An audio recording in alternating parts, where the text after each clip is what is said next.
Here's a Coryphodon. I'm not even sure exactly whether, but again, after a lag of 4, 5, 6 million years, whatever it was in the lower Paleocene, for the first time in the history of life, you start seeing a radiation of mammals into large ones and herbivores and carnivores and this and that and the other thing.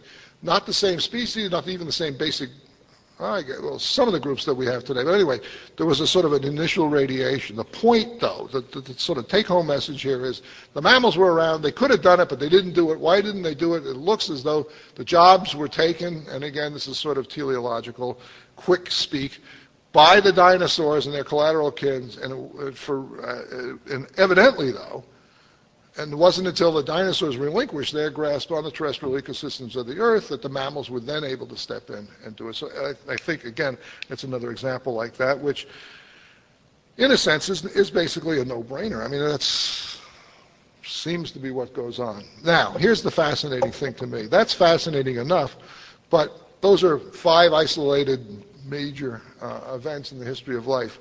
They really prove, I think the rule, though, they really show what the general thing is. But the level that goes on is regional ecosystems, systems that are large enough that the entire range of many of the species that are living in them is restricted within that kind of a system. I think that's kind of critical. We see, for example, so this is the third pattern. It's a addition. This is an addition of that. This is different species. Some of them go extinct at this line.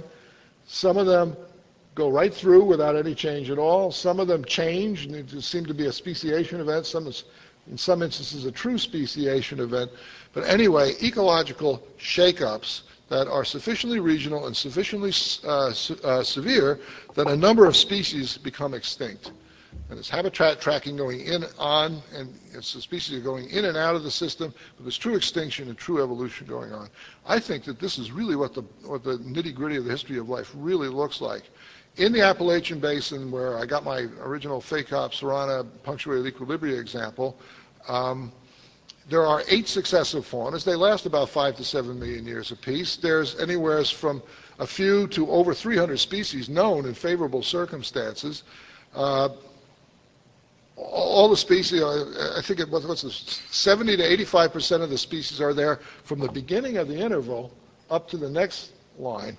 So they're not just coming and going. It's not like clock ticking and random extinctions and random speciations. You get a fauna and it tends to persist with very few deletions and very few additions as you go through time. And most of them are very, very stable species. And then bingo, something happens, something physical, and it changes the name of the game. A lot of things go extinct. Some things come in from the outside, and you get some rapid evolution, and then you get stability, and you go on again. And this happens 8 times from the Ordovician up through the Devonian in the Appalachian Basin out into the continental interior, which is the kind of system, geographic system that I was working on. Now, I claim that this is general for the whole history of macroscopic life. That you see it in Cambrian trilobites, you see it in Mesozoic dinosaurs, you see it in mammals, you see it in horse evolution, blah, blah, blah, in an ecological sense. These are not all closely related creatures. These are not all closely related trilobites or something like that. They are actually, here's the best example I know. Wow. This, I was going to show this. This is a cartoon. It's Elizabeth Verba's cartoon. I think I got it out of the New York Times. Where she's talking about turnover pulses, what she calls turnover pulses. It's the same phenomenon in Africa 2.5 million years ago as my Devonian ecosystems that I was just talking about 380 million years ago or thereabouts. And the reason why I had, I'm going to stop because I am taking up an hour at this point. This is the original Tong baby skull. It's from South Africa. It was discovered in 1924.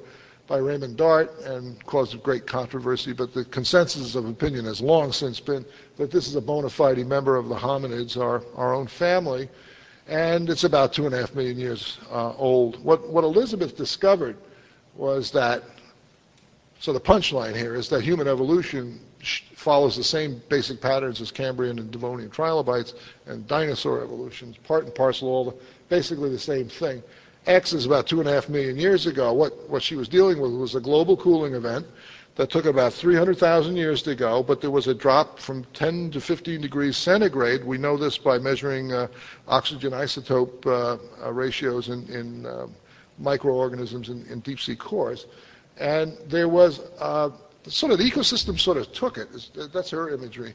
And then all of a sudden there was a very rapid kickover in eastern and now we know southern Africa as well, from relatively wet woodlands into much more open grasslands, sort of like Serengeti type situations. Lots of things disappear. Some of them probably tracked out and some of them probably tracked in. Grass species already adapted to grass probably tracked in. It's not always easy to tell the difference. A lot of species became extinct and some species very, very newly evolved. And I think it's food for thought that the last of the Australopithecus africanus, basically known from southern rocks, disappears like that tong baby right about there. And the oldest, and then on the other side of the line, starting at 2.5 million years ago, you get two, not one, hominid species. And those data are holding up very well. You get the first of the robust Australopithecines. It's a lineage that undergoes a lot of rapid speciation and extinction. The lineage only lasts in toto of about 1 million years. Obligate herbivores, they had these big areas for attaching large muscles. They were evidently obligate herbivores. They crushed up nuts and so forth. Not ancestors of ours per se, just a collateral kin. And then this yorick here is ER 1470 of Richard Leakey's that has a rather substantial increase in brain size. It's now, I should have told you, the tong baby is about 450 cubic centimeters. We're about 1,400, something like that. This guy's up around 750 all of a sudden.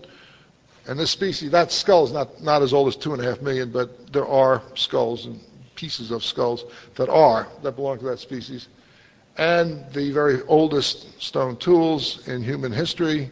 This is exciting. It's the oldest material culture you can really point to from our lineage, and I'm very interested in the history of material cultural systems as well, 2.5 million years ago. So turnover events, I think, are the name of the game. They have to be sufficiently severe to drive a number of species extinct. Once that happens, you get a lot of rapid evolution going on and a reorganization of ecosystems, and then things settle down, very typically. Are there counterexamples to this? Yeah, there are some parts of the geological column in certain places where it's hard to point to that pattern, and I'm as interested in those exceptions as I am to the rule, but it's astounding that this rule really holds, for the most part, from the Cambrian all the way up through the Pleistocene, from trilobites all the way up to humans. So with that, I was just going to say, this is the wrap. Oh, no, that was more slides. Forget about it. I got my major points across. It's a spectrum from ecological disturbance giving you basically just a rearrangement of things, but recruitment coming in to set up ecosystems. Then you skip all the way up to here, and you're talking about mass extinctions and radical loss of huge groups like dinosaurs and so forth. And then that has tremendous effects on what the genetic information is left, and that is what is used to reshape by evolution.